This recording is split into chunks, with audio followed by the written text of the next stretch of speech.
I am Kwanazilianda and I'll be talking about questionnaires. Questionnaires are defined according to Kupanga 2024.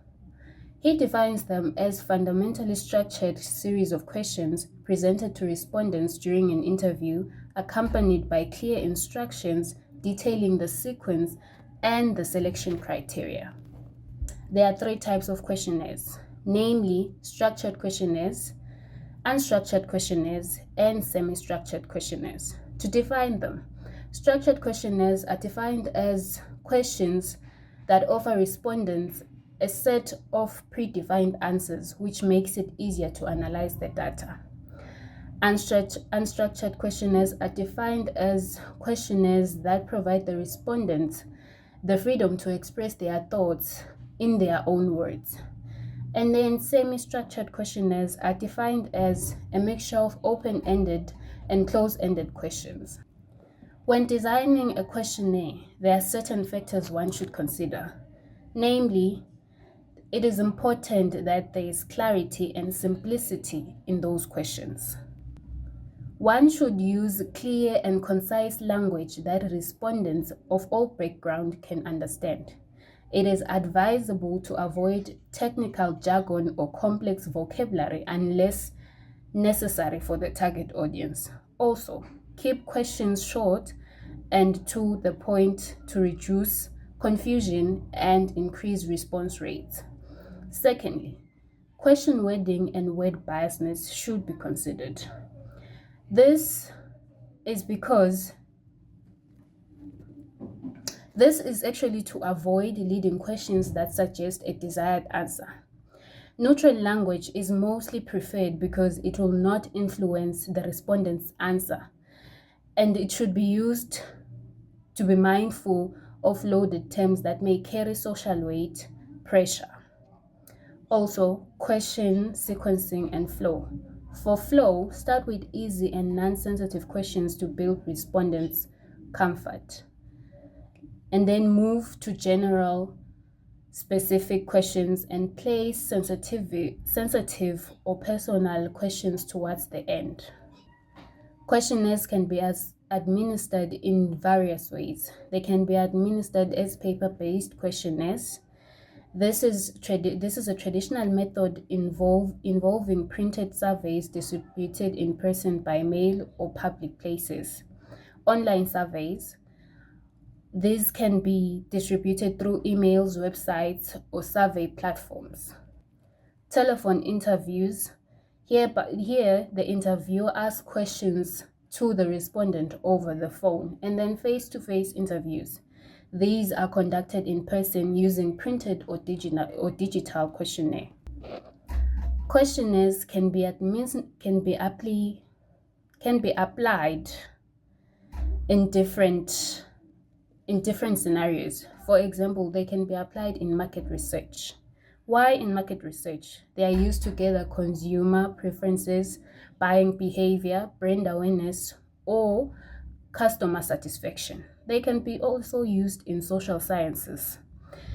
Here, they help researchers understand social attitude, behaviors, values, and demographics. They can also be used in health surveys. Here, they can collect data on health behaviors, symptoms, access to care, and patient satisfaction. Lastly, they can be used in educational assessments. They can be used to evaluate learning environments, student engagement, teacher effectiveness, or curriculum outcomes. I'm sorry for saying lastly, they can be used in psychology to gather data on personal traits, mental health symptoms, coping strategies, and attitudes of patients. There are ethical considerations to be considered when using questionnaires to collect data. For example, there should be informed consent. Denscombe 2014 defines informed consent as when participants are fully informed about the purpose of the research. Consent must be voluntarily and given without coercion. In many cases, a consent form or introductory statement is included at the beginning, says Dennis Combe 2014. Also, anonymity and confidentiality should be considered. Here, no identifying information is collected, making it impossible to trace responses back to individuals. If identifying information is collected, it must be securely stored and kept private.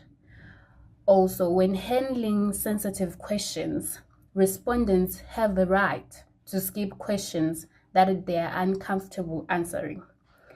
Also, as a researcher, when you have to ask those sensitive questions, you should have resources or support information when the topic can cause distress. For example, you should have when collecting information on mental health or trauma related surveys. And then lastly, there must be ethical approval. For academic or formal research, an ethics review board or committee must approve the questionnaire to ensure it meets ethical standards. There's advantages and disadvantages of questionnaires. An advantage of questionnaires is that they're cost effective. There's the ease of collection of data from large samples. All respondents receive the same questions in the same order, which ensures consistency. It's convenient for respondents. It allows researchers to identify trends, patterns, and correlations. It's applicable in diverse areas such as education, health, business, psychology, and sociology. Then the disadvantages are that there's risk of misinterpretation, there's potential for low response rates, there's limitation in capturing deep insights, there's inflexibility, and then there's a risk in exposure of biasness. In conclusion, questionnaires research effectiveness depends on thoughtful design, ethical administration, and appropriate use of format and delivery. They are adaptable to various topics, population, and research goals, making them suitable for use in fields ranging from business and health to educational and social sciences. Thank you.